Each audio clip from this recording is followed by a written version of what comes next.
ne joue pas. Je menace ta femme. Une femme, ça ne se menace pas. Donne-moi un whisky, Laura.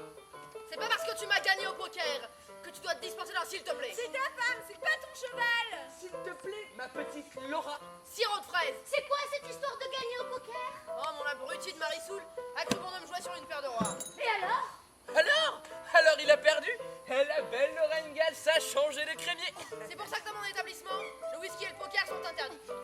Et si on joue à quoi si on ne joue pas au poker? Au jeu bingo. Le bingo, c'est un jeu débile. Pas du tout.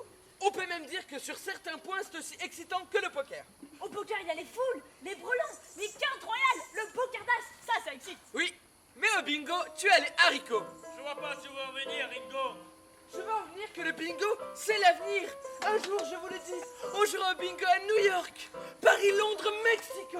Le bingo sera la religion du XXe siècle. Évite tes salamalek païens sur la religion, Ringo. Ringo n'a pas voulu offenser la bonne parole, Corbeau. Il y a des choses fondamentales à bien savoir pour transmettre la bonne parole. Je ne me souviens ni de la première ni de la deuxième, mais je sais que la bouche est essentielle et que les haricots n'ont pas de bouche. Donc, ce n'est pas un flageolet muet qui va rendre le monde meilleur.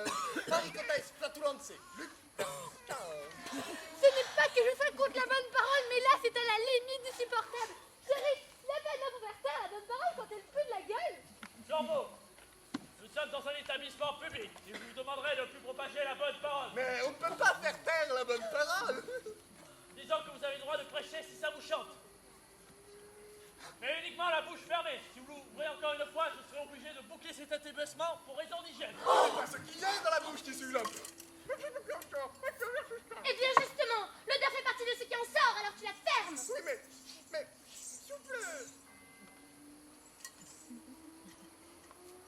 Mais dis-moi, Ringo, s'il n'y a plus de poker, il n'y aura plus de duel. C'est exact, Julie. Un jour, je te l'ai dit, le monde sera... Je t'interdis de dire qu'il n'y aura plus de duel. Mais c'est quand même... Je t'interdis de dire que quand même, il y a des hommes qui sont morts pour qu'on ait la liberté de se tuer. Ce n'est pas toi qui vas changer le monde avec des haricots même pas cuits. Mais je ne veux pas changer le monde, je veux juste... Tu viens d'insulter la mémoire de Frank et Jesse James, des frères Dalton, de Clint Eastwood, de Buffalo Bill, de Calamity Jane et d'Isaac Ben Chetry. Oh! Mais je n'insulte personne. Tu n'es qu'un coyote à voix jaune. Sors ta canne à sucre grosse et grasse, carcasse de chacal cramoisi. Ma petite Julie, en tant que shérif de ce campement, je vais te demander de laisser ton arme loin de ton vernis à Ne ongles. te mêle pas de ça, chérie. Je suis assez grande pour laver la mémoire de mes pères toute seule. Je te demande pas de laver quoi que ce soit. Je dis simplement que si je me déplace, ce sera pour te botter les fesses. Julie, tu veux un sirop de fraise? Oh Laura, comment tu fais pour trouver des fraises? Oh, c'est l'Ouest, ma petite Julie, c'est l'Ouest. Je me demande si cette porte est réglementaire. Il y a un règlement pour les portes? Bien sûr. Hé, Pépito, va chercher un peu de bois. Vous trouvez vraiment qu'elle sent la bouche? Mais d'un contrevent, tu pourrais tuer une hyène. Une fois, quand je cherchais de l'or dans les montagnes du Kentucky, j'ai partagé ma tente 15 jours avec un putois mort. Qu'est-ce que tu foutais avec un putois mort dans ta tente? C'était une vieille sorcière adepte qui m'avait ensorcelée. Je devais vivre avec ce putois, ou alors mon corps se transformera en poisson, et je passerai le reste de ma vie à regarder l'or au fond de la rivière, sans pouvoir le ramasser. C'est sûr que c'est pas simple de brasser de l'or à coups de nageoire. Et comment tu t'en es sorti? Au bout du compte, mes putois étaient bouffés par un loup, qui plus tard a été bouffé par un bison, qui a été bouffé par un ours, qui a été tué par un chasseur, qui lui-même s'est fait descendre par un cheval indien, dont le camp a été exterminé en représailles par le 101e régiment de cavalerie. Et comme justement ce village était le village de la vieille sorcière indienne au putois qui m'avait ensorcelé, ça m'a ralevé le sang, et j'ai pu sortir de ma tente.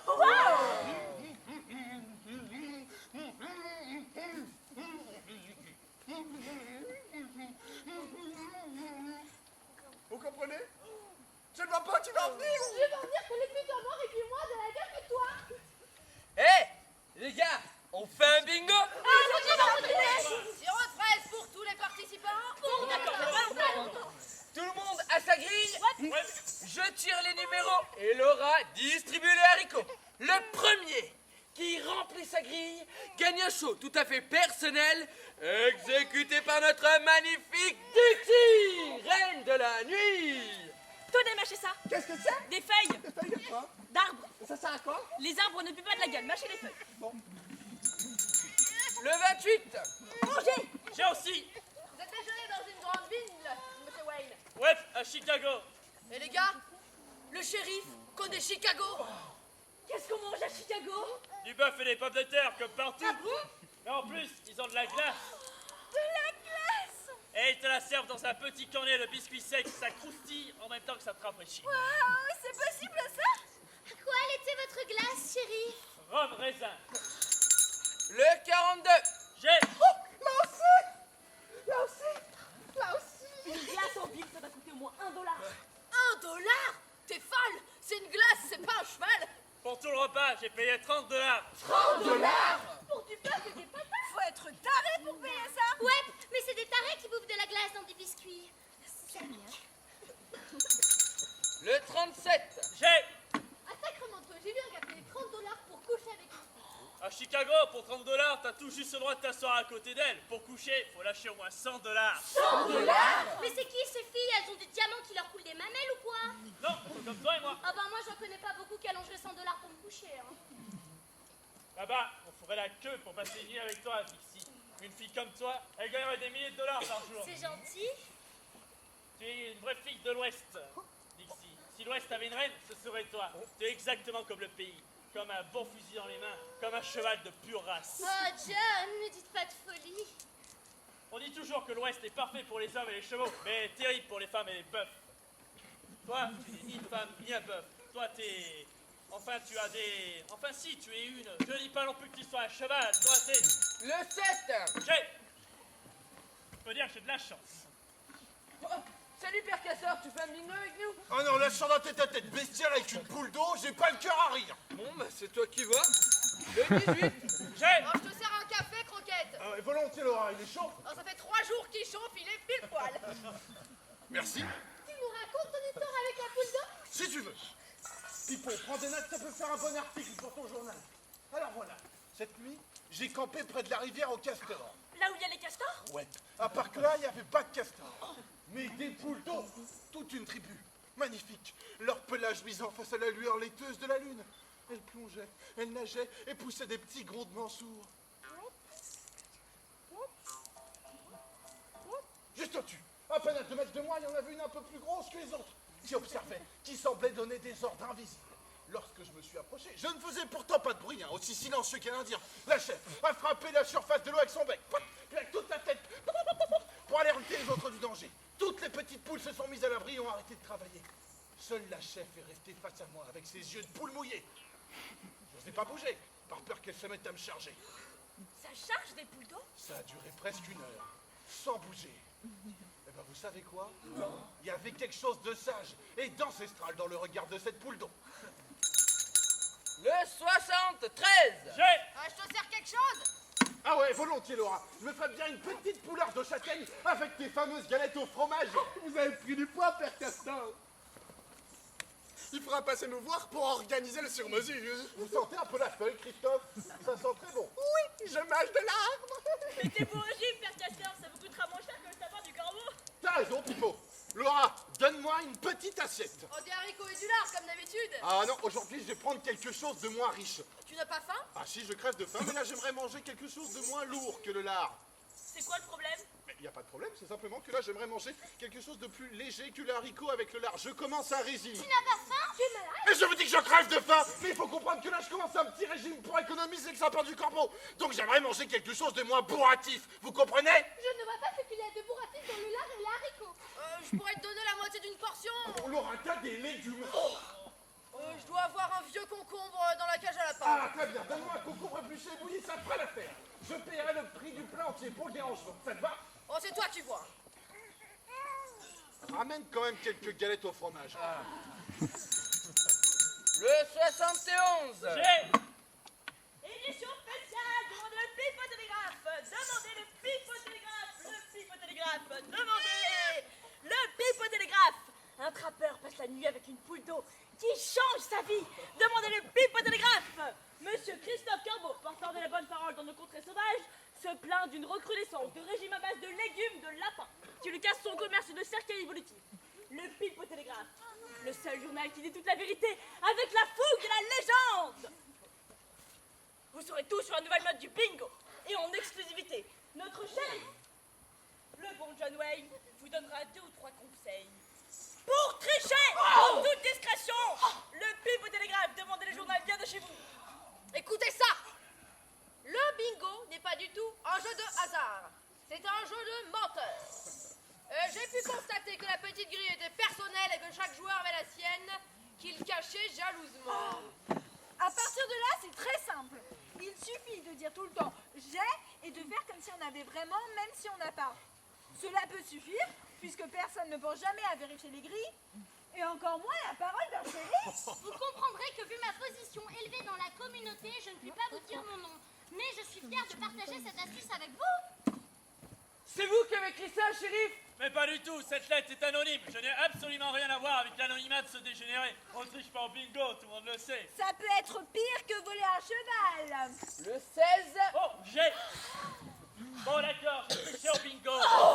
Mais c'était pour gagner le show personnel de Dixie. Y a rien de mal à désirer et ne pas vouloir que le hasard gâche le plaisir. Mais tu n'as pas besoin de tricher, moi je veux bien faire un show pour toi. C'est-à-dire que... C'est parti pour le show spécial John Wayne, le shérif le plus romantique de la conquête de l'Ouest.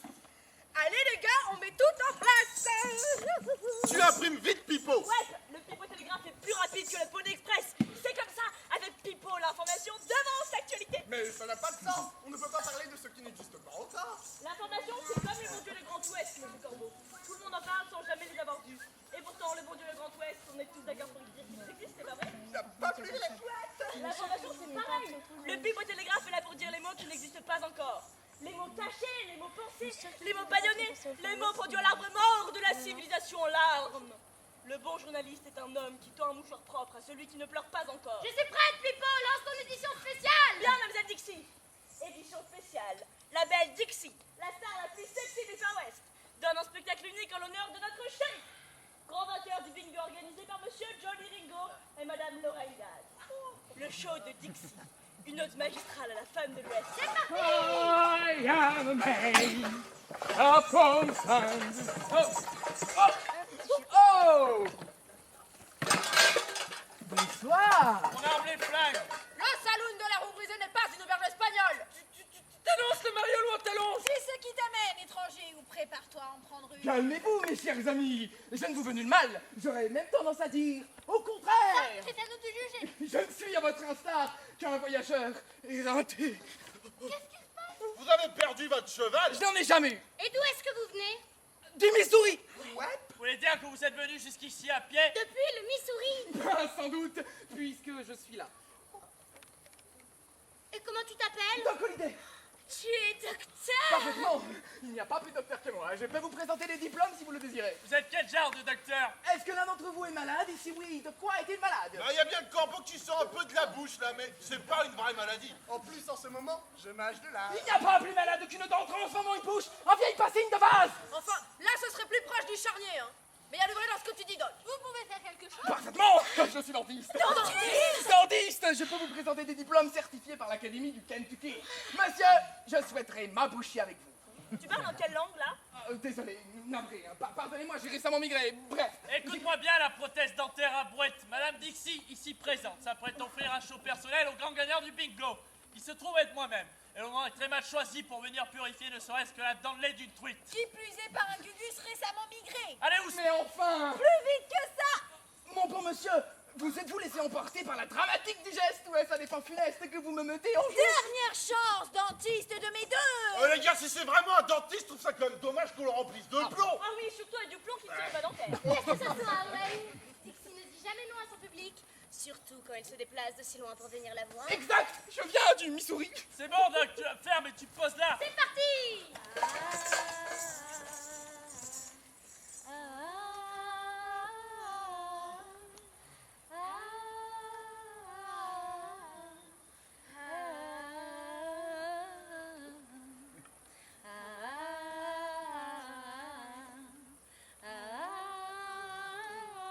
Regardez au fond.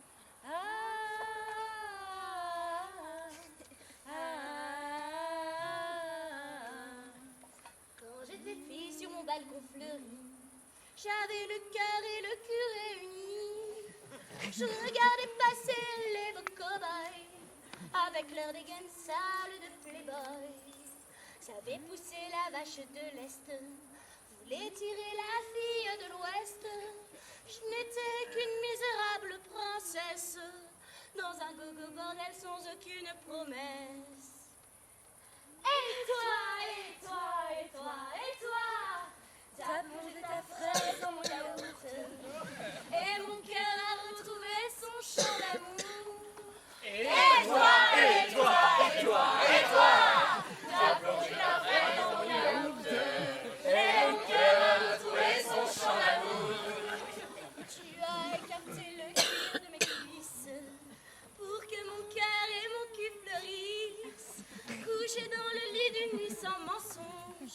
Mes nuits s'allongent sur ton corps qui s'allonge. La fille sans frisson débarque de l'Est, s'est remise à palpiter la classe céleste. Le prince charmant a redonné ses ailes à la pauvre colombe dégringolée du ciel. Oh toi, oh toi, oh toi, oh toi, t'as plongé ta fraise dans mon yaourt, et mon cœur a retrouvé son chant d'amour. Oh toi, oh toi, oh toi, oh toi, tu es le prince qui a baisé mes peines, et la fille sans joie est devenue une reine. Oh toi, oh toi, oh toi, oh toi. Bravo! Bravo! C'était magnifique! Magnifique peut-être, mais j'ai pas trouvé ça super personnel comme show personnel. Vous êtes une chanteuse phénoménale. Vous avez dû vous retrouver dans les plus grands cabarets du monde. Paris, Londres, Moscou. Dites-moi la vérité. Ah non, j'étais chanteuse dans un salon chic à Charleston en Géorgie, mais mon style ne plaisait pas aux notables en haute forme, alors ils m'ont foutu à la porte. Si, un jour, je croise en haute forme. Je lui arrache les dents sans anesthésie. Ni pitié, rien pas. Pour fêter ce beau moment, je vous propose, si vous le permettez, de me pencher gratuitement sur la mâchoire de Monsieur Corbeau et de régler cette sale histoire de paroles nauséabondes. Je ne voudrais pas remettre en cause votre savoir-faire, mais en ce moment, je mâche et je m'en contente. C'est bien aimable. Corbeau, tu croches ta feuille et tu poses tes fesses dans la brouette. Très bien. Monsieur, asseyez-vous là. Pour commencer, je vais vous demander de boire le contenu de cette fiole. Qu'est-ce que c'est? Un élixir de ma fabrication, qui m'a valu le prix d'excellence à la réunion des dentistes de Denver. Pulfake. Je compte jusqu'à 5. 1, 2, 3, 4, 5. Et vous voilà insensible de ce côté-ci. C'est incroyable! Je n'ai absolument rien senti! C'est à se demander si je dois tendre l'autre joue! Mais tu ne sens vraiment rien! N'est-ce pas incroyable? Je pourrais y arracher tout dedans, il ne sentirait pas la moindre douleur. C'est incroyable! Je n'ai absolument rien senti! Mais qu'est-ce qu'il y a là-dedans? Ça, je ne peux pas vous le dire, vous ne faites pas partie de la profession. De l'eau, du cactus et quelques aromates. Du venin de serpent. Du crotte à la sonnette pour être précis. C'est un serpent du désert, sa réputation est très mauvaise. 9 fois sur 10, sa morsure est mortelle. C'est une réputation qui se mérite. Mais c'est dégueulasse! Les médicaments, c'est jamais très bon. Si vous voulez, comme vous êtes un bon client, je vais vous faire un petit cadeau. Disons commercial. C'est quoi? Une brosse à dents. À poêlerie. Heureux ceux qui ont les dents propres, car ils entendront la bonne parole d'une oreille purifiée. Ézéchiel versus 36. Merci! Il n'y a pas de quoi. Et vous tous, vous arrivez d'où? On était en route pour l'Ouest, mais notre chariot en a voulu autrement. Avec mon nouveau mari, on avait comme projet d'ouvrir un salon moderne et civilisé sur les bords de l'océan. Tout en briques rouges, solide, beau comme une diligence. Un casino meublé à l'espagnol avec des tapis en peau d'ours et une tête de bison accrochée au mur. Les gens seraient venus de tous les pays pour dépenser leur argent dans notre casino. De l'argent à la paix. De l'argent facile. Une pluie d'argent qui tomberait du ciel. Vous êtes déjà allé à l'Ouest, Doc? Absolument. C'est comment? En comparaison, tout le reste est un tas de fumier. À l'ouest, la terre est plus riche. Un paradis de fraîcheur fertile. Là-bas, les bestioles vivent facilement jusqu'à 100 ans. Le climat il est excellent. Pas l'hiver, personne ne vit aussi longtemps. Oh si, John, j'ai connu un trappeur californien qui avait dépassé les 150 ans. T'es sûr que c'était pas un arbre, ton trappeur? Ah non, Pipo, il m'a dit qu'il avait 150 ans et que maintenant il aimerait bien que je l'aide à mourir. Je lui ai payé une assiette de bouffe mexicaine. Il est mort en 2 heures. Vous Vous voulez un café? Ah, ça fait 3 jours qu'il chauffe, il est pile poil. Vas-y, Marie, je m'appelle Marie Pépite. toi, t'as la tête de celle qui cherche mais qui ne trouve rien. Je me trompe? Non, j'ai échoué dans tout ce que j'ai fait. J'ai voulu planter des betteraves dans le sud. J'ai labouré, j'ai planté, j'ai arrosé, j'ai attendu. Je n'ai jamais vu la queue d'une betterave. Je ne saurais même pas te dire à quoi ça ressemble. La pauvre, elle a vraiment bâti ça chaque fois, c'est la même chose. Mais non, je suis partie dans les roches des lacs. J'ai trouvé la plus grosse pépite qu'aucun chercheur n'avait jamais trouvée. Je me la suis fait bouffer par un ours. J'ai passé une semaine à pleurer en retournant toutes les crottons de la forêt. J'ai échoué dans tout, absolument dans tout. Je suis nulle. Ce n'est pas toi qui es nul, c'est la vie qui est nulle avec toi. Mais ce n'est pas toi. Maintenant, c'est fini, Marie. Dans l'Ouest, ça va changer. Là-bas, tout est possible. Là-bas, les rêves ils tombent du ciel. Le ciel, c'est ma spécialité. Je me présente, Corbeau, Christophe Corbeau. Enchanté. Enfin, je devrais dire était ma spécialité. Vous savez, mon parcours est assez. Avant de me lancer dans la direction du soleil couchant, j'étais plutôt un homme de la verticalité. Je ne regardais ni devant ni derrière moi, je regardais en haut. Alors forcément, un jour, je me suis mis à entendre des voix qui venaient de là-haut. Et je me suis intéressé à elles. Tout allait bien.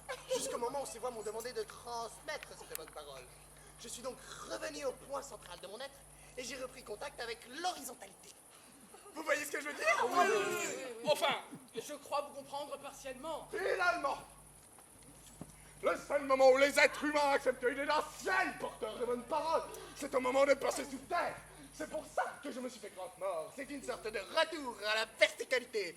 Il y a toujours le haut et le bas, mais avec un point central qui est l'homme en train de crever. Horizontal, vertical. Je reçois parfaitement le concept de votre précepte. Ici a des armes, Doc? Une pince pour arracher les dents. J'imagine que ça ne compte pas. Si tu veux te battre contre des poules, ça peut suffire. Mais je te préviens qu'elles ont pas de dents. Comment tu t'appelles? Julie, monsieur. Julie the Kid. Je sais faire super peur avec le regard. Waouh! C'est vrai, tu fais super peur. Un jour, j'appartiendrai à l'histoire de l'Ouest. On se souviendra de moi, on écrira sur moi, on parlera de moi aux enfants et on se disputera les détails de la légende de Julie the Kid. Elle a fait ci, elle a fait ça, elle était comme ci, pas comme ça. Un jour, les gens se disputeront sur les points de détail de la légende. Je n'en doute pas une seconde. Et lui, il est avec vous? On ne sait pas trop. Il est arrivé un matin et depuis, il ne bouge plus. Tu vas voir. Hé, Pépito! Va chercher un peu de bois! Il est vivant ou il est mort? Aucune idée. À mon avis, il est encore vivant. Qu'est-ce qui te fait dire ça? Eh ben, j'ai entendu dire que les Mexicains, avant de mourir, réunissaient leurs dernières forces pour aller pourrir dans une sorte de cimetière perdu au milieu du désert. Oh, comme les éléphants. Ouais, une sorte de cimetière des éléphants, mais pour Mexicains. Waouh! C'est vraiment un peuple formidable. Le rapport à la siège, je le dis pas, mais rapport à l'efficacité, c'est des vraies merdes. Messieurs, ceci est un hold-up. Nous sommes les frères Dalton. Et vous allez lever les bras. Très bien. Maintenant, ce serait bien qu'une femme s'évanouisse.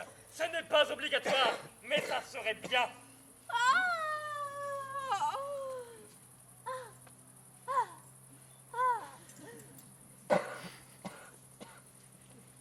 Oh mon Dieu! Les Dalton! Bien! Maintenant, mon frère Avril va passer parmi vous avec ce sac. Et je vous prierai de gentiment déposer à l'intérieur tout ce que vous possédez et qui a de la valeur. Qu'est-ce que vous entendez par valeur? Par valeur, nous entendons tout ce qui vous est cher. Je vous prie de m'excuser, mais ça non plus, c'est pas très clair. Il y a beaucoup de choses qui nous sont chères et qui n'ont pas de valeur. Bah oui, mes chaussettes, par exemple. Je vais tâcher d'être un peu plus clair. Vous êtes en train de vous faire dévaliser par les frères Dalton. Aussi, vous allez vider vos poches dans ce sac. Et le premier qui me parle de chaussettes, je lui explose la tronche.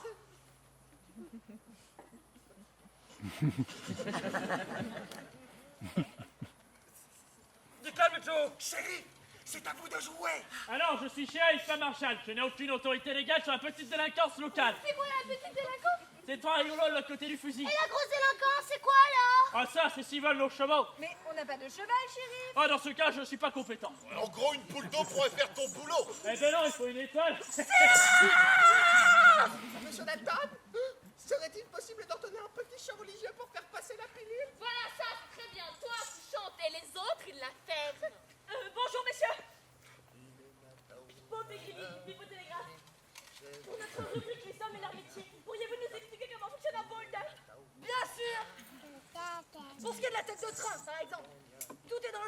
rocher que vous devez placer sur la voie. Il doit être suffisamment gros pour être vu par un machiniste mien et suffisamment léger pour être manœuvré à deux. Ah pardon! Mais l'important, c'est de travailler sur une bonne voie. Papa nous l'a toujours dit. C'était vrai pour papa qui travaillait surtout sur diligence.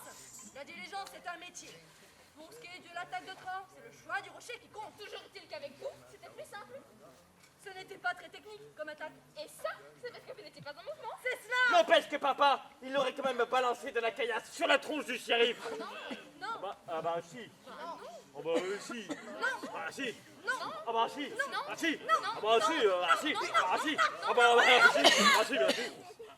Pourriez-vous donner des conseils aux jeunes qui voudraient se lancer dans le métier? Il faut apprendre à faire peur. Comment on fait peur? Il faut se cacher le visage. Quelqu'un qui porte un masque fait toujours un peu peur. Et puis il faut parler fort et tenir son pistolet comme ça. Vous pouvez nous montrer? Mais bien sûr. Vas-y, Joe. Que personne ne bouge. Nous sommes les frères Dalton. Et si vous restez sages, tout ira bien. Ah, moi, je les trouve très convaincants, hein. Ils n'étaient pas 4, les Dalton. Non, c'est les 3 mousquetaires qui étaient 4. Eux, ils sont 3. C'est bien pour entrer dans la maison de l'Ouest. Oh oui, c'est même indispensable. Alors oui, nous allons vous exterminer. Y a un problème? C'est ça. Mais bordel de votre place. Mais non, tu te trompes, Zoro, nous ne faisons qu'une petite visite de courtoisie. Voilà ce que je propose. Je pose mon instrument de musique, je gratte une allumette, j'allume mon cigario, je reprends mon instrument de musique. Et si vous êtes toujours là, je vous détruis par la voix des tambours. Sinon, je vais prendre une bière.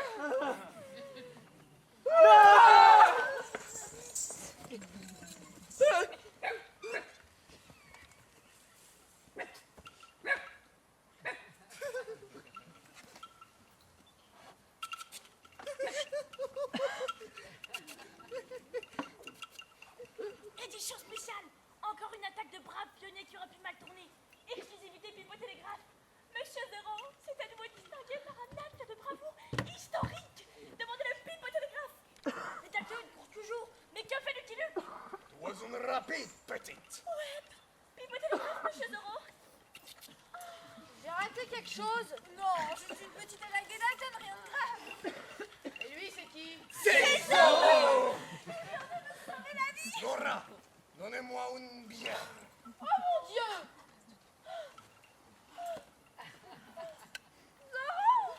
Voilà votre bière, monsieur. Mais il est passé où? Bah, je suis là. Mais non, pas toi, c'est un abruti. Il est où, Zoro? Je vais prendre une bière.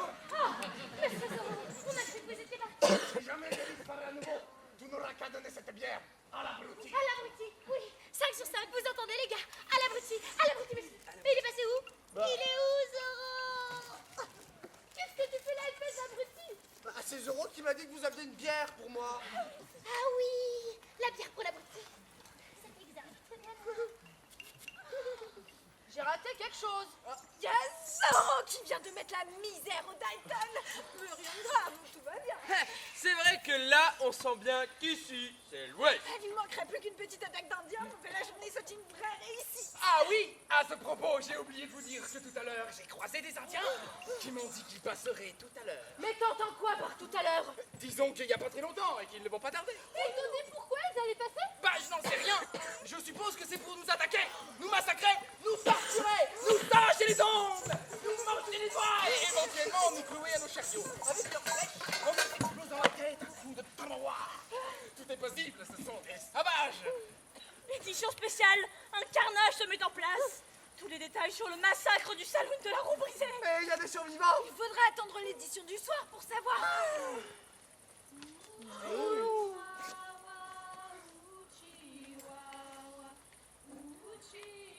Ça fout un peu les chocottes, non? C'est des sauvages. Pire que des bêtes. On dit qu'ils mangent le cœur de leurs ennemis. Ah ouais? Moi, on m'a dit que c'était les yeux. J'ai même des tribus qui t'obligent à te bouffer les pieds. D'où tu sors ça, toi? Je sais pas, c'est ce qu'on dit. Je ne comprends pas pourquoi ils nous en veulent autant. On ne fait rien de mal. On veut juste leur prendre des trucs qui ne leur servent à rien. Ils pourraient partager quand même, ça ne coûte rien. Avec eux, le partage, c'est cacahuète. Et encore, la cacahuète, ils te la mettent un gros coup de tomahawk dans la tronche. C'est des égoïstes, voilà ce que j'en pense. Des égoïstes et rien d'autre. Des froussards à face de cacahuètes. Ouais, quand tu vois la tronche de leur sorcier, tu saisis tout de suite le problème. Bah, moi, j'irai voir un psy. Hein. Vous pourriez bien faire attention, mademoiselle. Les Indiens s'attaquent souvent aux promeneurs. Surtout si, comme vous, ils ont des yeux qui brillent dans la nuit. Ah, écoutez-moi, décolidé. Vous êtes seul au monde et moi aussi je suis seule. Si jamais on s'en sort vivant, j'ai cru qu'on pourrait. Enfin voilà, j'ai une possession à la frontière du Mexique à El Paso qui m'a l'air très agréable avec une vue imprenable sur le Rio Grande. Un homme peut y vivre avec une derrière. Ça vous plairait? Mais vous et shérif. Oh, John Wayne, c'est le passé. Alors, c'est oui ou c'est non? Oh, vous avez le regard franc du cheval. C'est suffisant. Ça gigote dans la broussaille. Des chirous qui décommangent des pieds noirs à couvert, des Indiens à couvert. Les Indiens, à plat ventre, vite! Du calme, on ne va pas se précipiter, mais je vous conseille quand même de vous allonger. À plat ventre tous! Redressez-vous, mes chers pèlerins. L'heure est arrivée de passer à table. Rassemblez-vous pour le grand repas du peuple. Venez manger la chair des barbares, la chair de leurs chevaux et de tous les hommes, petits ou grands. Venez manger la chair des chiens. C'est quoi votre histoire de chien? On va manger du chien. Ah, vous faites ce que vous voulez, mais je ne mange pas de chien. Passer à table, c'est une métaphore. La bonne parole est amour. Elle ne peut pas nous demander de nous jeter sur les sauvages et de les massacrer, même si ce massacre est juste. La bonne parole n'appelle pas au meurtre. Jamais. Non, jamais. Oh, grand jamais. Elle appelle à quoi alors? Elle appelle à la digestion. Notre grande civilisation n'extermine pas, elle ne génocide pas, elle digère. S'il vous plaît. Ah, des Indiens à couvert! Tous à couvert! Nous ne vendrons pas notre peau avant que l'ours nous soit tué! Je propose que le Mexicain les prenne à revers et opère une digestion en toute discrétion. Très bonne idée. Hé, Pépito! C'est le moment, vas-y! À l'attaque, Pépito!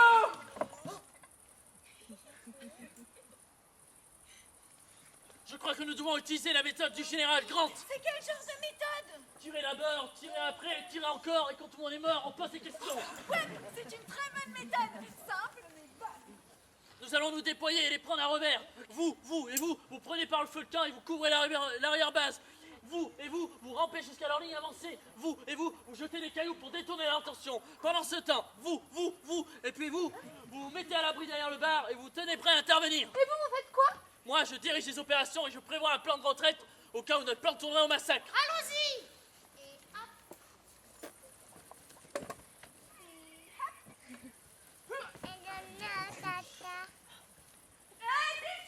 Michel!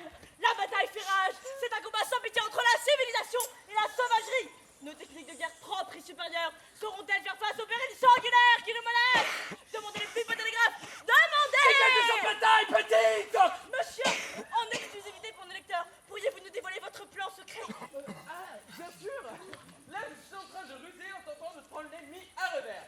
C'est l'idée de John Wayne. Édition spéciale! Nos troupes tentent de prendre en revers les forcenés! Mais tu vas la fermer, Pipo. Si tu gueules de partout la stratégie, y a plus de secret. De toute façon, nous acceptons de nous rendre. Donc il est inutile de nous prendre à revers. C'est exact. Excusez-moi, mais je n'ai pas bien compris. Vous attaquez ou vous n'attaquez pas? On n'attaque pas.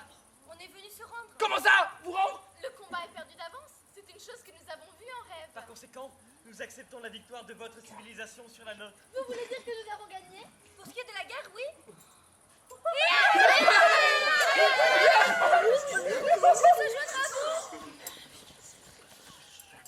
Si vous voulez. Mais on va vous demander de passer par la porte. Pourquoi? Parce que dans le monde civilisé, on n'entre pas par les murs. C'est pour ça qu'il y a une porte. C'est quoi civilisé? C'est pas sauvage. C'est quoi sauvage? C'est toi. Et c'est bien d'être un sauvage? Non, c'est mieux d'être civilisé. Alors nous voulons aussi être civilisés. Que devons-nous faire? Faut passer par la porte. Bien. Tu vois, le monde se divise en deux catégories. Ceux qui ont un pistolet chargé et ceux qui frappent à la porte. Toi, le feu rouge, tu frappes.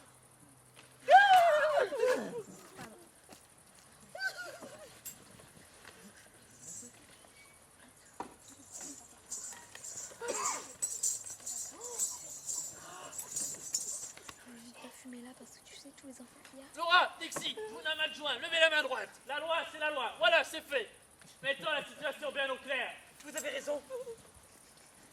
C'est toujours plus facile de s'entendre quand les choses sont claires. Oui, enfin, je vous rappelle que vous êtes en situation de défaite, hein, alors on n'a aucune obligation de s'entendre avec vous. C'est parfaitement clair. Si vous ne souhaitez pas vous entendre avec nous, c'est votre libre choix. Ce sont les petits plaisirs de la victoire. Ça sert à quoi de gagner si on fait pas ce qu'on veut, hein? Bon, nous sommes les grands vainqueurs de cette bataille. Je n'appellerais pas vraiment ça une bataille. Voyez-vous, Nous ne sommes pas venus ici pour nous battre. Il faut être raisonnable. Nous n'avons presque plus de flèches. Nous sommes affamés. Nos villages ont été massacrés. Nos anciens brûlés vifs. Et visiblement, notre extermination ne vous pose aucun cas de conscience. Ce n'est pas une extermination. Il serait plus juste de parler de purification. Si vous voulez. Et de toute façon, vous êtes les gagnants et vous écrirez bien ce que vous voudrez sur le sujet. En ce qui nous concerne, nous préférons nous rendre. Bien, qu'est-ce qu'on va faire de vous? Ben, je ne sais pas. Quelqu'un se sent d'exterminer les porteurs de plumes? Je voudrais pas faire planer une zone d'ombre sur votre belle victoire, mais l'extermination est illégale si l'ennemi arbore le drapeau blanc. Et vous arborez le drapeau blanc? Bien sûr. Donc l'extermination n'est pas envisageable. Oh, moi je dis qu'il faudrait réécrire ces lois. Parce que d'un côté, on nous dit que Bonadette est un nain mort, et de l'autre, on nous empêche d'en faire de barbecue. Il faudrait bien qu'un jour... Quoi? Nous allons donc tenter l'intégration. Mais attention, nous sommes un peuple civilisé, avec du savoir-vivre. Alors, l'intégration, d'accord. Mais il n'est pas question que vous veniez mettre le bazar dans notre belle organisation. Après 22 heures, par exemple, aucun chant, pas de hurlement à la lune ou je ne sais quoi. Nous ne sommes pas des coyotes. Nous sommes des gens civilisés. Hein. Vous avez entendu les filles. Il ne faudra plus hurler après 22 heures. Pas de problème. On se mordra les lèvres, grand Manitou. Bon, les armes sont interdites. On vous demandera de déposer les vôtres.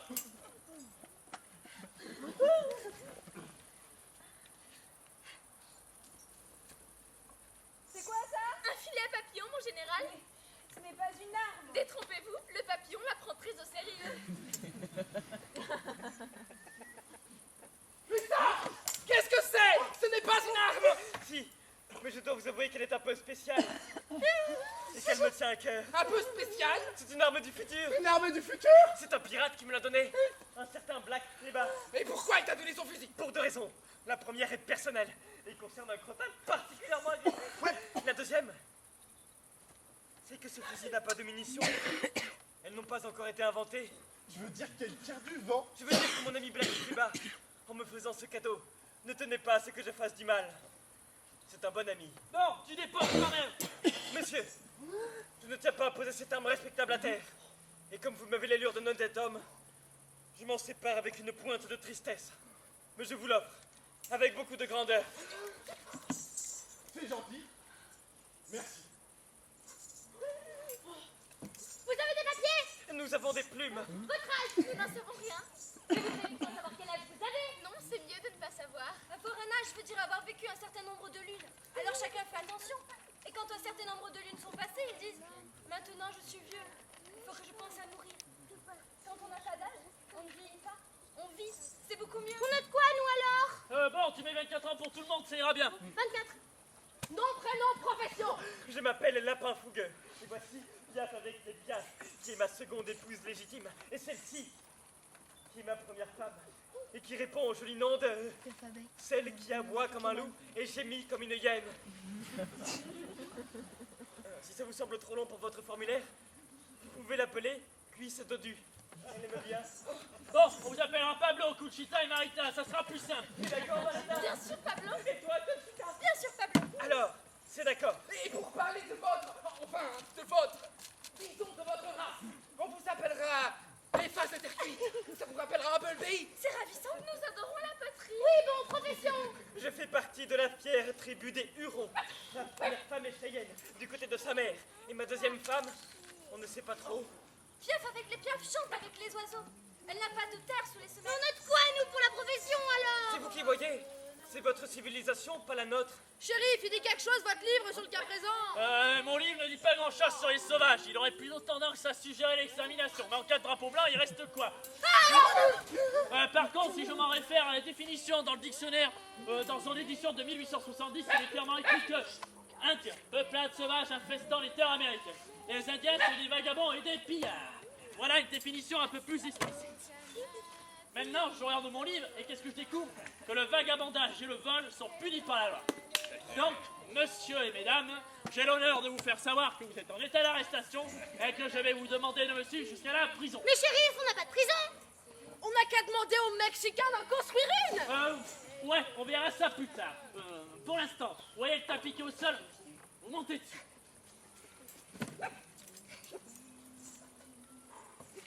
Si vous en sortez, notre ami le dentiste vous scape de haut en bas et vous retourne comme un castor. Ouais.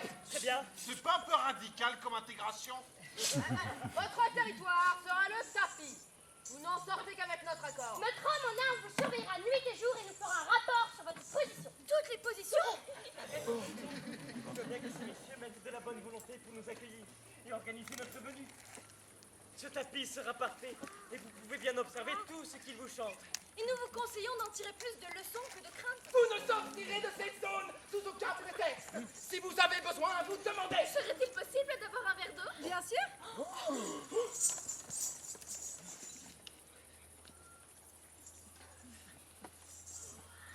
Nous avons bien sûr toute autorité pour... Auriez-vous des pailles? Eh, bien sûr. Nous avons absolue autorité sur... Sans vouloir vous commander, nous n'avons pas mangé depuis quelques jours et nous ne serions pas contre un petit amuse-gueule pendant votre exposé. Exposé passionnant. Continuez. Bon, d'accord, Laura, apporte quelques galettes de fromage. Notre nation se construit sur des frontières et notre autorité qui... Charmant chez vous. L'accueil est vraiment charmant. On est vraiment bien reçus. On nous l'avait bien dit, mais nous ne voulions pas le croire. Bien, très bien, on en est où là? On en est. Vous nous expliquez que le tapis est notre prairie. C'est cela. Le tapis, c'est chez vous.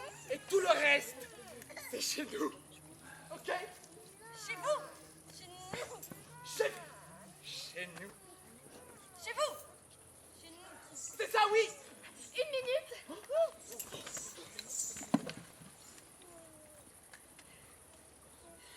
Nous acceptons, mais nous vous demandons d'accepter ce présent pour honorer votre hospitalité.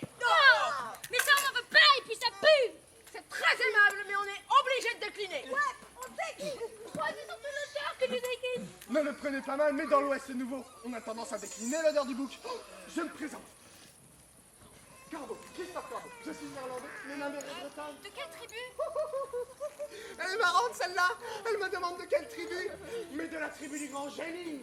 Celui qui rayonne de son amour et qui offre la vie éternelle sous un palmier au bord d'un oasis en fleurs. Bon, je vous en reparlerai plus tard. Pour l'instant, les choses sont bien claires. Là, c'est chez vous. Là-bas, c'est chez nous. Et on décline le bouc, il est à toi et il reste à toi. Tout ça, c'est à moi et le bouc, il est à toi. À moi. À toi. C'est ça, oui, c'est très bien. À moi. Ah non, ça c'est à toi. À toi. À moi.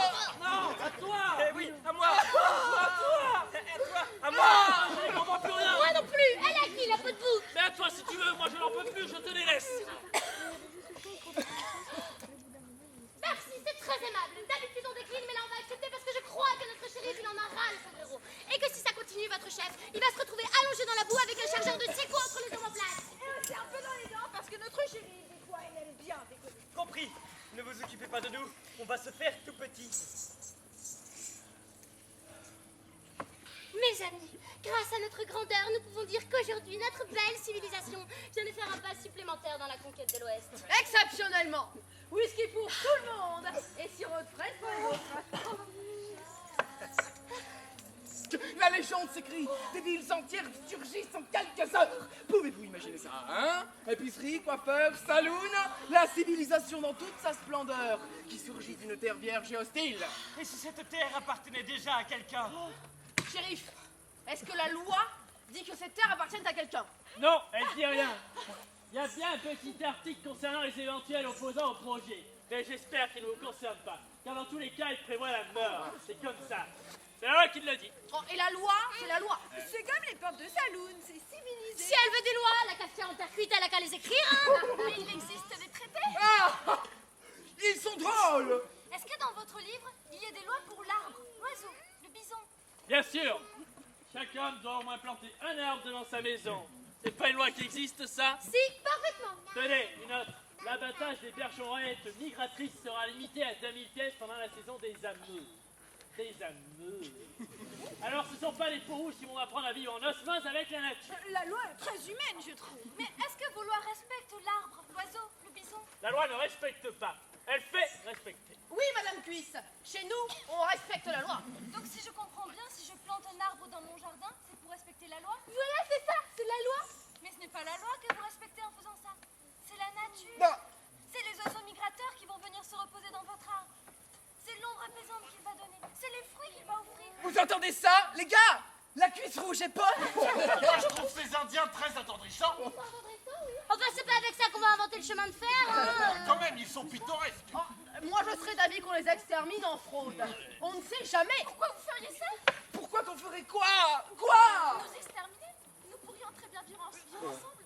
Nous avons certainement des rêves en commun et ces rêves sont suffisamment vastes. Je ne vous cacherai pas qu'avec certains amis, nous nous posons souvent la question au cours de poèmes très animés. Et nous avons beaucoup de mal à vous comprendre. Nous n'arrivons pas à assimiler les motivations de votre invasion de masse basée sur l'extermination. Vous tuez tout le monde, les vieux, les femmes et les enfants. Pourquoi? Mais parce que vous êtes gênant. Je ne dis pas que vous êtes inutile. Et Dieu merci, je vous reconnais la possession d'une certaine âme. Mais vous êtes gênant. Je ne vous comprends pas. Vous arrivez chez nous, vous massacrez le sud, le nord et l'est du pays. Puis vous vous ruez à l'ouest, en continuant votre joyeux massacre. Et c'est nous qui sommes gênants? Bah oui, à chaque fois que vous êtes sur notre route, vous admettrez que cela peut créer une certaine hostilité. Ah bon? Ben oui. On cherche de l'or, vous nous chassez. Vous ne savez même pas ce que c'est l'or. Pareil pour le pétrole, pareil pour le passage du télégraphe, du chemin de fer. C'est de l'acharnement. C'est à croire que vous refusez le progrès, la civilisation. Il faudrait penser à grandir un peu et sortir de la sauvagerie, les cocos. Et quand vous aurez massacré tout notre peuple, vous ferez quoi? Alors on vivra entre gens civilisés. On prendra le train en envoyant des télégraphes. On appellera ça le progrès, le bon, le bien. Et quand tout le monde sera civilisé, on inventera un moyen de faire naître les sauvages de cette civilisation. Des sauvages civilisés, soumis et inscrits à la loi et à l'argent. Des sauvages qui travailleront pour que la grande civilisation se repose enfin. On appellera ça le capitalisme libéral. C'est joli, non? J'ai le regret de vous dire que vous n'êtes qu'une bande de crétins. Non, monsieur, nous sommes les pionniers de la grande civilisation de l'homme blanc. Et toi, tu n'es qu'un Indien sauvage accroché à tes plumes. La différence entre un blanc et un Indien, quelle que soit la situation, c'est que l'Indien est rouge. Et si l'Indien est rouge, c'est pour une très bonne raison. C'est pour marquer la différence. Toi, tu es rouge. Moi, je suis blanche. Rouge et blanc, ce n'est pas pareil. Pas pareil. Pas pareil. Nous sommes de grands hommes. C'est quoi pour toi être un grand homme? C'est être riche, avoir de la force de caractère, ne jamais perdre son sang-froid et mettre sa ferveur dans la bonne parole et marcher droit, même avec un cheval boiteux. L'homme blanc est un grand homme. Tais-toi, homme blanc! Tais-toi, tant que l'amour ne brille pas en toi comme un soleil brûlant. Tes paroles sont pour moi comme le fracas des rivières. Tes paroles sont pour moi comme le hurlement des loups, le tonnerre dans l'orage. Tais-toi, homme blanc, tais-toi! Je me tais si je veux. Et toi, qui laisses tes orteils sur le tapis. Qu'est-ce qu'il leur prend? Reste loin de moi. Sans voracité, Je me contenterai de mes joies nobles et belles. De mes joies nobles et belles. Vous êtes en train de vous moquer de la volonté de nos grands hommes, c'est ça? Tais-toi, homme blanc, tais-toi! Tant que l'amour ne brûle pas en toi comme un soleil brillant. Tes paroles sont pour moi comme le fracas des rivières. Tes paroles sont pour moi comme le hurlement des loups, le tonnerre dans l'orage. Tais-toi, homme blanc, tais-toi! La rigolade, c'est bien quand ça fait rire. Quand ça fait pas rire, c'est plus de la rigolade. Mais toi, bien, ça va le crash. Ouais, t'es Reste loin de moi. Sans voracité, je me contenterai de mes silences lumineux. De mes silences lumineux. Levez les pattes, bande de fouines à pois jaunes. Votre monde n'est rien. Et les paroles de vos grands hommes vous éblouissent mais ne vous éclairent pas. Mets-toi bien ça dans le crâne. Winchester molle. Volonté. Exterminons la racaille. Lavons l'honneur de George Washington, Abraham Lincoln, Samuel Colt, Isaac Benchetrit. C'est qui celui-là? Vous entendez ça? Ils ne connaissent même pas Isaac Benchetrit. Volonté. Oh là, on va tous se calmer. Qu'on tue un troupeau de bisons, si c'est pour le manger, je dis pas que je suis pour. Mais admettons que je puisse l'admettre. Par contre, il n'y a aucune raison que je vous laisse exterminer ce troupeau d'Indiens dont les 2 tiers sont des femelles. Et je tiens à ajouter que contrairement aux bisons, eux ils sont pas comestibles. Et que même s'ils étaient, il ne faut pas bouffer les gens, ça ne se fait pas. Toi là, tu vas me dire que c'est parce qu'ils nous ressemblent pas. Toi parce qu'ils ne vivent pas comme nous. Toi parce qu'ils sont rouges. Mais ça on s'en fout. Toi t'es rose. C'est pas pour ça qu'on fait du jambon avec la peau de tes fesses. Ces braves gens sont venus nous demander de l'aide. Alors vous posez vos armes, vous ouvrez vos cœurs et vous fermez vos gueules. Même la poule d'eau est plus sage que vous. Elle écoute, elle tente des approches et ne devient agressive qu'en cas de danger. Mais là, il est où le danger? C'est un freluquet de greluche qui vous fout les foies. Mais vous inquiétez pas, il y a l'autre abruti qui veille. C'est moi qui parle. Non, je pense que c'est moi. Je suis responsable d'un pic. Toi, t'es responsable de rien du tout. Si t'étais responsable de quoi que ce soit, la conquête de l'Ouest se ferait en canot et kayak. Et notre plat national serait la caillette au thon.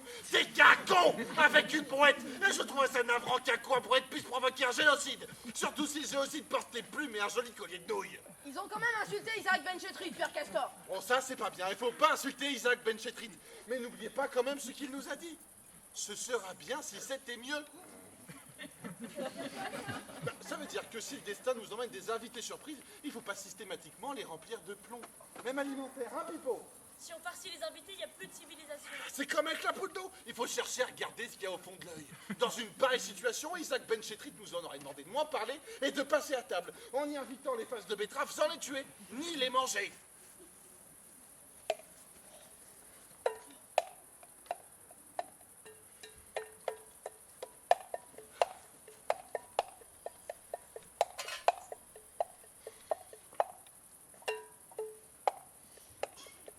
Édition du soir.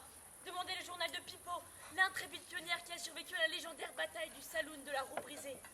Supplément spécial sur le peuple indien, qui malgré quelques bizarreries, s'avère être un peuple tout à fait attrayant et charmant.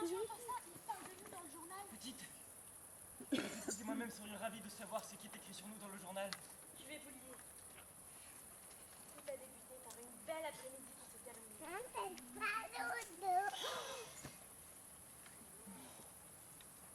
Le soleil au couchant étalait la rougeur de ses rayons sur le vaste horizon. Il peignait le ciel d'une beauté que le seul grand ouest peut offrir, que le seul grand ouest peut offrir. C'est un très beau début, c'est très joli avec le soleil. Et on imagine bien le rouge. C'est ce moment privilégié qui a choisi cette petite bande de sauvages pour nous rendre visite. Ces sauvages sont magnifiques, ils ont bien fière allure dans leur couverture, aux couleurs joyeuses et angéliques, chez eux aucune forme d'hostilité, chez eux aucune forme d'hostilité. C'est vrai qu'ils ont été très bien. Ça, on peut pas leur reprocher. C'est un peuple très enfantin qui découvre le monde civilisé comme on découvrirait un arbre de Noël pour la première fois. Il ressemble à une horde de marcassins curieux. Nous traversons cette terre, eux ils l'habitent depuis toujours avec joie, douceur et amour. Et la bonne nouvelle dans cette affaire, c'est qu'ils acceptent de la partager, c'est qu'ils acceptent de la partager. C'est vrai qu'ils l'ont dit. Ils ne sont pas si barbares que ça, ces sauvages. Le Pipo Télégraphe dit que les hommes blancs en costume et les hommes rouges en plumes peuvent très facilement être amis. Ça ne sert à rien de se taper, ça ne sert à rien de se voler. Comme dirait Lapin Fougueux, le fier chef de la petite tribu. Si vous attachez un cheval à un piquet, il ne pourra jamais grossir. Le cheval, mieux vaut s'en faire un ami et galoper avec lui dans la prairie. Ces Indiens sont pleins de bon sens et le Pipo Télégraphe les aime bien. C'est moi qui parlais du cheval et du piquet. Non, mais je me suis dit que vous auriez pu le dire. Moi, j'ai bien aimé quand vous les avez traités de cafetières. C'est dommage que le Pipo Télégraphe n'en parle pas. Oui, je m'excuse pour la cafetière. La cafetière, c'est pour faire du café. Et moi, je ne fais pas de café. J'ai ni vu aucune attaque personnelle. Tant mieux. Bon, maintenant je propose qu'on s'allonge un peu et qu'on repense à ce qui nous arrive. Ouais, la nuit, les étoiles portent conseil. Ouais.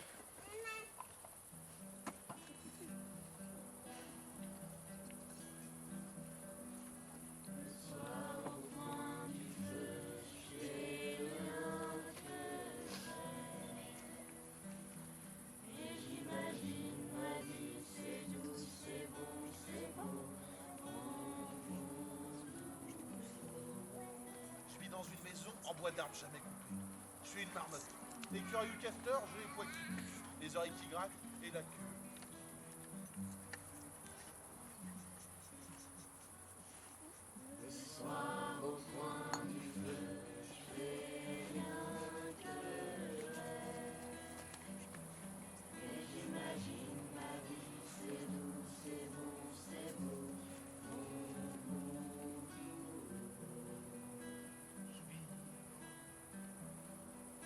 Je suis dans les rayons du grand bazar. Je consomme si du temps. Lingerie, boutiques, chaussures, luxe et charcuterie. En veux-tu, en voilà. L'argent à la pêche. Le soir au coin du feu, j'ai rien que je rêve. Et j'imagine ma vie, c'est doux, c'est beau, c'est beau.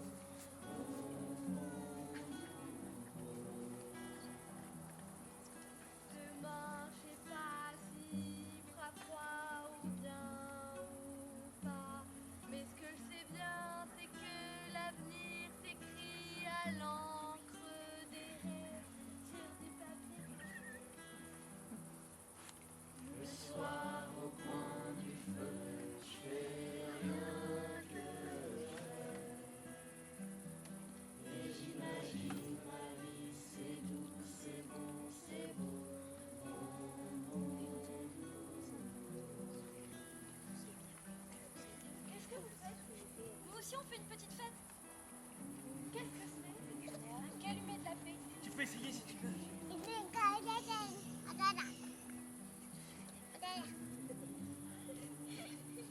Ça sent bon. Vous savez, ils ne sont pas vraiment méchants. C'est parce qu'on rêve qu'on est comme ça. Il y a d'autres façons de rêver. C'est vous qui le dites. Les Indiens axent toute leur vie sur le rêve. Quand un Indien fait un rêve, aussi puissant lui soit-il, eh bien il attendra jusqu'à sa mort qu'il se réalise. Autant vous dire qu'on s'y connaît en rêve. C'est quoi pour toi rêver? Tu rêves à quoi quand tu rêves? Je rêve de prendre mon temps et de ne plus rien chercher. Il t'est déjà arrivé d'avoir le temps? Non, c'est quoi pour toi avoir le temps? C'est d'avoir de l'argent. Le temps, c'est de l'argent. Bien sûr, tout le monde le sait. L'argent, c'est ce qui fait briller le temps. L'argent est aussi important que la loi, il se respecte. Il est même plus important que la loi. Si tu ne respectes pas la loi, t'as intérêt à respecter l'argent. Sinon, t'es super mal. Vous avez déjà pensé à vous en passer? Ben non, on ne peut pas vivre sans argent. Dans une forêt, je ne dis pas, mais essaye de te payer une glace en Californie avec des cailloux. Tu verras que ça marche vachement moins bien. Même si tes cailloux sont jolis. Avec l'argent, tu peux tout faire. Tu peux boire. Tu peux te payer un lit pour te reposer. Et ça ne vous dérange pas de devoir payer pour tout? Les fruits des arbres, l'eau des rivières, l'emplacement de la hutte, la lumière de la hutte, le conseil d'un frère, le plaisir. Non, c'est comme ça que ça marche. C'est super triste, mais c'est comme ça. Il faut payer. Il faut payer pour naître, pour vivre, et pour la grosse pierre que l'on roule sur ta tombe en mémoire de toi. Il faut payer, sinon, t'as pas. C'est grave si t'as pas? Ben, t'as pas. Bien sûr. Comment on le trouve l'argent? C'est amusant. Pourquoi vous faites ça? Parce qu'on est payé pour le faire. On vous paye pour courir? C'est l'idée. Et il y a des moments où vous arrêtez de courir. Non, enfin si. Il y a une sorte de principe qui veut que quand on gagne vraiment beaucoup d'argent, ben on a le droit de s'arrêter de courir. Et tu fais quoi quand tu ne cours plus? Tu fais courir les autres. C'est un système totalement vicieux qui tourne autour de la course.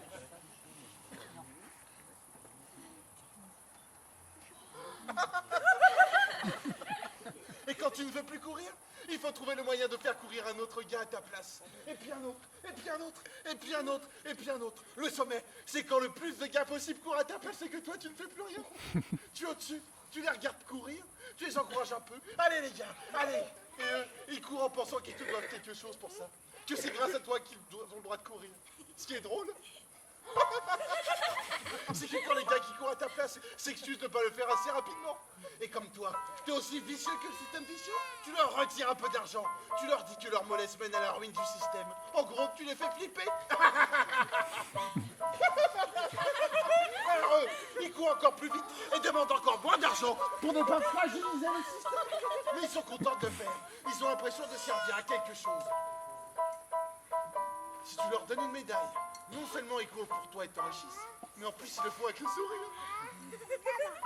Tu as réussi, comme on dit. Tu as le temps et l'argent. Tu es riche? En plus, quand tu es riche, c'est toi qui fais les lois pour que tout se passe bien et que personne ne prenne ta place. Mais donc tout le monde ne peut pas devenir riche. Bah non, pas vraiment. Tout le monde ne peut pas s'asseoir au soleil en même temps. C'est très malin. Votre civilisation est pleine de surprises. Et c'est bien d'être riche. Devant les riches, on enlève son chapeau. Si je suis riche et que tu n'enlèves pas ton chapeau, je peux t'enlever ton travail. Si tu continueras à courir, tu n'auras plus d'argent. C'est vraiment naturel. Dans la grande civilisation, l'importance d'un homme n'est pas dans le nombre de ses plumes, elle est dans la grosseur de son tas d'argent. Mais c'est ce qui fait votre richesse, Ah oui. C'est surtout qu'avec un gros tas d'argent, on peut s'acquérir un gros tas d'objets de toutes sortes. Et c'est ça qui fait rêver. Les objets, c'est comme les griffes sur un collier. Plus t'en as et plus tu te sens froid. Je ne comprends pas.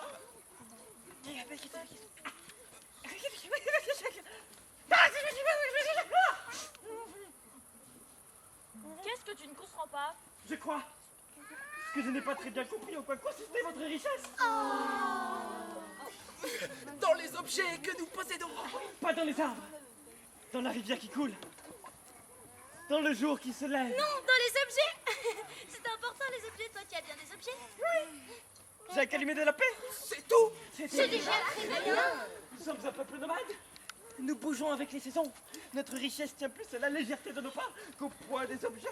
À force de traîner des objets, peigne à cheveux, huile pour le faire. Sacoche à peigne et poche à huile. À force de traîner des objets. Coffre à sacoche, sacoche pour poche. Pochette à la vie s'accroche à peine. À force de traîner des objets. Des coffres à coffre, clés pour le coffre. S'accroche à clé dans la poche. À force de traîner des objets. Tu traînes des coffres, carrés au coin. Coin pour les murs, clés dans l'armure. À force de traîner des objets. Maison à coffre, coffre pour les coffres. Maison carré pour peigne. Maison carré pour peigne. Il y a longtemps, mon père, vieille bouilloire, avait rêvé qu'une race venue d'ailleurs, qui serait une toile gigantesque sur notre monde. Une toile faite d'objets plus brillants les uns que les autres. Il disait, nos rêves seront prisonniers de cette toile, et nous vivrons dans des maisons carrées, grises, plantées sur une terre infertile. Je vous avoue que c'est un rêve qui nous a fait un peu rire. Mais c'est un rêve. Alors nous l'avons pris très au sérieux. Nous avons construit nos maisons comme le font les oiseaux, en cercle. Nous les avons disposées en nous inspirant du mouvement du soleil, de la lune et des étoiles. En cercle. Nous ne possédons rien. Nos maisons sont plus légères que l'hiver. Et nous vivons dans le grand cercle du monde en toute facilité. Tout est rond, et c'est très important. Chez nous, c'est l'argent qui est rond. C'est accordé beaucoup trop d'importance. Tu es malin, petit pot rouge, mais qu'est-ce que tu proposes? Je ne propose rien. Si l'argent nous empêche de nous asseoir ensemble au soleil, c'est quand même un peu dommage, non? Ouais. L'homme blanc fait beaucoup de choses quand une seule suffit.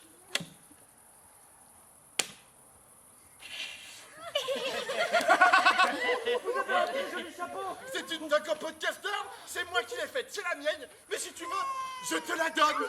Non, maintenant, c'est la tienne. La tienne? Ouais, c'est à peu près ça, ouais. Là-haut. Là-haut veut dire à la fois mien et tien. C'est une seule et même chose. Tout ce qui existe est là-haut. Oh bah oui, si tu veux, on peut dire que ma table est là où. Ça me fait bien plaisir. Ce n'est pas facile à comprendre votre histoire de mien et de tien. Le mien, ce n'est pas le tien. Et le tien, ce n'est pas le mien. Mais le mien n'est pas forcément le tien, alors que le tien n'est sûrement pas le mien. Par contre, le mien devient le tien si je décide que ce n'est plus le mien. C'est un peu compliqué. Non, c'est très simple. Mien désigne ce qui n'appartient qu'à moi, et seulement à moi. Ce revolver est à moi. Tiens, désigne ce qui n'appartient qu'à toi, et seulement à toi. Ce qui est le mien est à toi. À toi? Ah oui, si tu veux. Personne n'a aucun droit sur ce qui est à toi. Ce qui est à toi est à toi, et ce qui est à moi est à moi. Il ne faut pas prendre ce qui est à moi, car ce n'est pas à toi. Pour toi, tout est là-haut. Mais chez nous, l'arbre, l'eau, le fruit, le petit tas de terre, tout ce qui est autour de ma hutte et dans ma hutte est à moi. C'est la loi. Sinon, ceux qui n'ont pas bien prennent le bien des autres. Je comprends que l'homme blanc se donne beaucoup de mal pour organiser des choses qui sont déjà bien organisées et qui n'ont pas besoin de... Qu'est-ce que c'est? C'est un bling bling. Et ça sert à quoi? Tu veux bien faire si tu veux? Une étoile qui va là-bas. Là.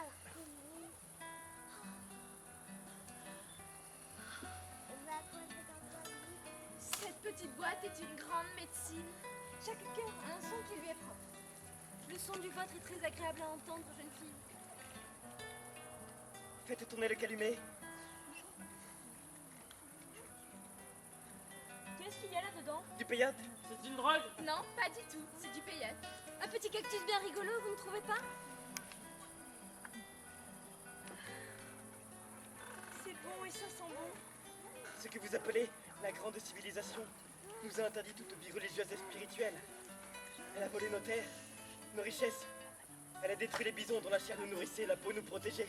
À la place, elle nous a donné du bacon, des tomates coupées en rondelles et des baraques en bois qui ne tiennent pas debout. La grande civilisation nous a enseigné que nos dieux étaient vulgaires, que le soleil était une planète en train de mourir, les étoiles de métal brûlant, la pluie un phénomène que l'on peut régulariser en plantant des arbres, le vent une grande air dont on peut prévoir les mouvements. C'est du savoir, ce n'est pas rien. L'homme ne vit pas que de savoir, il lui faut aussi du rêve. Sinon la vie est intolérable. Quand le rêve devient difficile, le petit cactus est bien rigolo. C'est dommage d'avoir besoin de cactus pour rêver. Mes amis, en venant ici, notre but était d'assurer la survie de notre tribu. En nous accueillant sans nous massacrer et en nous écoutant, vous avez fait bien plus. Et nous tenions à vous en remercier. Y a pas de quoi. Nous aimerions vous soumettre une idée. Installez-vous chez vous, chez nous, là-haut. Là-haut.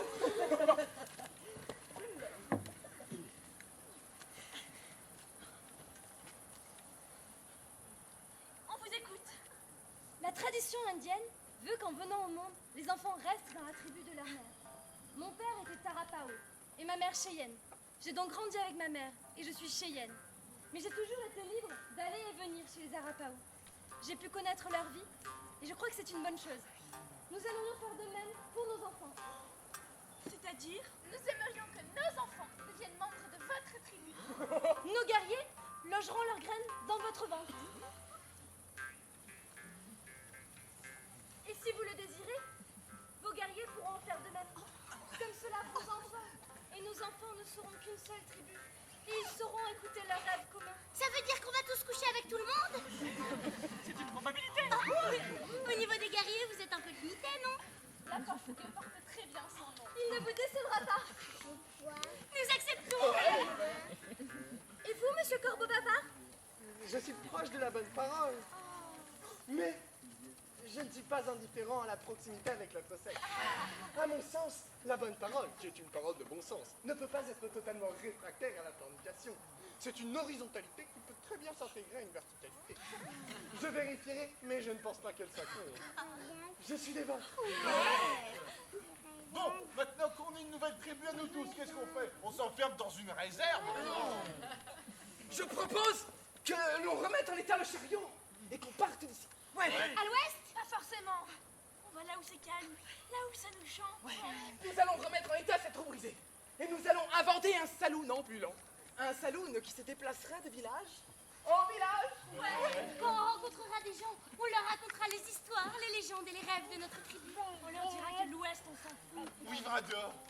On vivra ensemble. On mangera des courgettes à tous les repas. Et on se baignera dans les rivières. On sera une tribu rigolarde et unie. On voyagera dans une charrette qui n'avancera que si elle le veut vraiment. La belle vie, quoi. Ça ne changera peut-être pas le monde, mais pour nous, ça changera tout. Ouais. Moi, je cuisinerai des betteraves. On vivra pour le meilleur. Et puis c'est tout.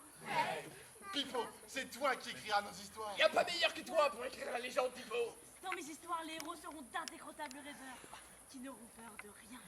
Sauf des grésilles, parce que c'est super dangereux. C'est vrai qu'il faudra se super méfier les grizzlies. Pépito, tu viens nous rejoindre? Pépito a raison. Il est temps de se coucher, de dormir et de rêver, mes amis. J'aimerais te demander un petit conseil. Quoi comme conseil? Disons que j'aimerais bien combler Monsieur Lapin. Mais je ne sais pas trop comment m'y prendre. C'est un sauvage quand même. À mon avis, les emplumés ne sont pas différents des autres. Pour les combler, il faut avant tout les flatter sur le calibre de leur... Tu vois ce que je veux dire? Tu vois quelle différence il y a entre, disons, un cornichon et un concombre? Eh bien, tu choisis toujours le concombre, même si tu parles à un cornichon.